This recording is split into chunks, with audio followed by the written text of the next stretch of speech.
Friends, I wish I had been with you in this occasion to speak about Swami Vivekananda directly to you.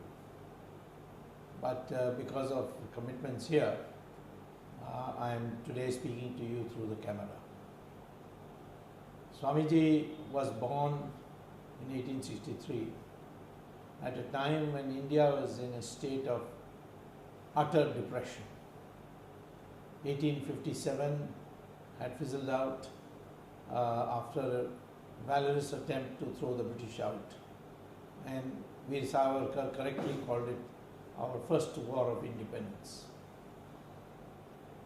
Swamiji very soon, in a short period of 39 years of his life, he transformed the mindset of the Indian people from utter depression to optimism. Swamiji was very clear from day one, it is the mind which is important. You can have numbers, but if your mindset is either in depression or in inferiority complex, you cannot achieve anything. Yes, it is in fact so. You look at, if there are 1,000 goats in one place and one tiger comes towards them, the numbers are with the goats, they are 1,000. The tiger is only one. But there is so much fright inside the goats that they all start running in different directions. Only some of them to be eaten up by the tiger. Similarly, strength is not important alone. If you do not have a mind to have the nerve to use that strength when necessary for good causes. If you go to a circus, you will see inside a cage 5 strong lions, well fed, and a thin, wiry ringmaster would enter the cage, close the door behind him, and then crack the whip and ask these lions to climb up on a bench. Each of those lions are so strong that they can, even by a strike by a paw, their paw, leave alone their biting their teeth, they can finish that ringmaster in no time. But they will obey and climb up on the bench. Then he will ask them to open their mouth, and he will put his head inside the mouth of each turn by turn. And that is the way in which the circus is performed. Question is, why is it that these lions do not strike the ringmaster and finish him off? It is because from the cub status they have been brought up to mentally be receptive to orders from the ringmaster, and so they obey because they don't know their strength, they don't have their mindset. This is what Swamiji said, that it is your mindset which is important. Your mind has to be made up. And very often he quoted from the Gita for it. For example, he said in Gita Shloka number 47, chapter 2, that you have freedom only for action, but you have no right to expect that action will lead to fruit. You can work for a goal, but don't be attached to it. If you work with attachment, then you will not get the full benefit of your work. So he motivated people. Today, Swamiji's message in selecting that shloka from Gita is now being taught in the corporate sector in the United States, because they find that corporate executives are all suffering from tension, and they are all the time worrying whether their effort will produce the result, and consequently causes anxiety, and that anxiety causes heart disease. So to control heart disease, they are now teaching them not only yoga but also these shlokas which say that you have a right to action, but you have no right to expect that action will produce the fruit for which you worked. Yes, good action will be rewarded, bad action will be punished, but the timing will be entirely decided by God. This is what Swamiji said to liberate us. Similarly, he used to quote the shloka number 41 in chapter 2 of what Dronacharya, for example, had told Arjuna, but it is now codified as a shloka in the Gita. And that is that if you take up anything, develop what is called a single pointedness of your mind. Don't be distracted. Don't say, I'll do this also, that also. Focus your mind and say, this is my goal and this is what I work for. This is what Swamiji said. Now, he also, of course, wanted in the shloka where it says, Sukuduke same kritva, lava lava, jaya jayo, etc. There, what is advocated is sameness of mind. If you win, don't celebrate too much. If you lose, don't be depressed. These are not because of you, but because of the fact that your karmas are bringing you these results. And your effort is only that you have freedom to. Now, in this regard, finally, Swamiji, after his visit to Chicago in 1893, and when he returned after a long tour, his first stop was Lahore, where he gave a speech. And he said that now I am convinced that what the country needs is a Hindu consciousness. That I can only address the Hindus. Yes, Muslims can have their consciousness, but I am the preacher of Hindus. I am a religious leader.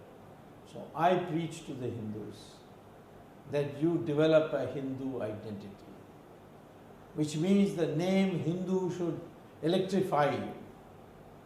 If you find a Hindu in trouble because he is a Hindu, then you will spontaneously go to his assistance. This is there in his collected works. To say that Swamiji, as some people are trying to make out, was a very secular person. Of course, Hindus are secular because we are the only religion which says that all religions lead to God. Islam does not say that. Christianity does not say that. They say, no, our religion is the only way. But Hindu never says that our religion is the only way. So you don't need others to give us lectures on secularism.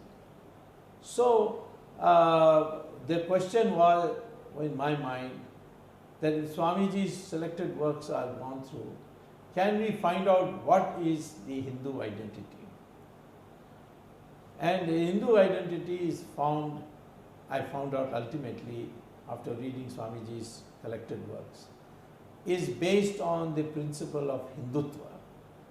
Hindutva means Hindu-ness, the qualities that a Hindu must possess. It's got nothing to do with whether you worship Shiva or you worship Vishnu, none of that, nothing of that kind.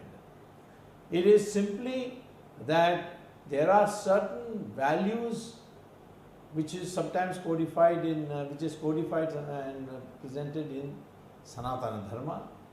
And those values, you see, they are the ones which are to be inculcated. Relationship between husband, wife, father and son, mother and daughter, how we behave towards elders, is so different from how it happens in the Western countries.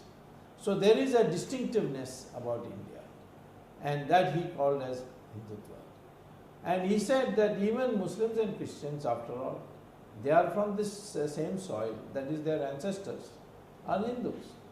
And therefore he wanted a Hindu identity to be recognized for India.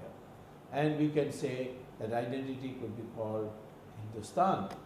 And that Hindustan means Hindus or those others who acknowledge that they are descended from Hindus or their ancestors are Hindus. Now the DNA testing, which is scientific and published in the Journal of Genetic Studies of Cambridge University, very clearly brings out that whether it's a Brahmin or the scheduled caste, or the Hindu or the Muslim or the Christian, they all have the same DNA. This whole theory about Aryan Dravidian was all bogus. It is the British creation to create divisions in our country. We are one people from Kanyakumari to Kashmir, from Gujarat to Assam. We are one country. And we must now, whether we are Hindus or Muslims, think of ourselves as Indians first. Then only everything else. It's easy for a Hindu because the Hindu has that perspective. But because the Muslim preachers and leaders and theological leaders, they all make out that Muslims are an international community and not a national community. That may be a short-run problem. We can cure it. That's not. But I would say India is a land of Hindus as well as those whose ancestors are Hindus. So I think this is one message of Swami Vivekananda. Swami Vivekananda also debunked this Aryan Dravidian theory, which he said was a British artifact, that we came from North Pole or we came from Europe. He said, total nonsense. Burn these books, he said. Today we are still saddled with this history, unfortunately, because of Jawaharlal Nehru's concept of secularism.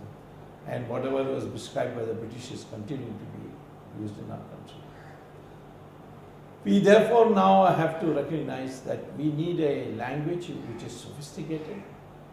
At the same time, it is something that all Indians can learn with equal handicap or equal benefit. And that language is Sanskrit. Swamiji was a very strong advocate of Sanskrit.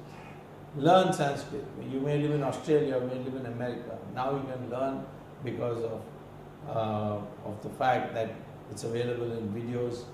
Sanskrit has common vocabulary with all Indian languages. Tamil, which is supposed to be a distinctive language, which grew along with Sanskrit instead of being descended from Sanskrit.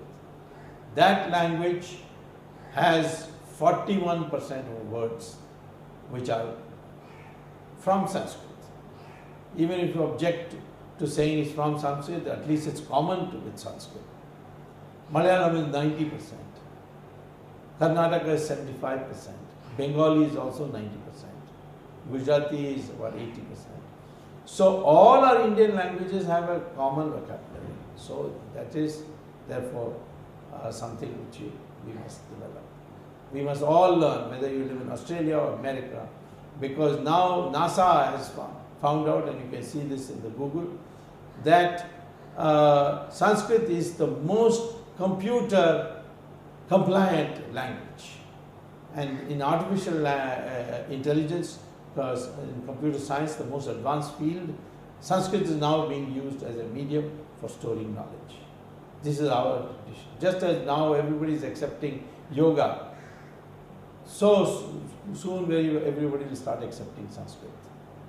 And we must develop Sanskrit as a link language, either by Sanskritizing the vocabulary of Hindi to the point where Hindi becomes Sanskrit itself, or we must learn it as an independent language in lieu of Hindi. I have one more thing to add which Swamiji spoke about, and that is called Virat behavior. In other words, the Hindu should not be passive.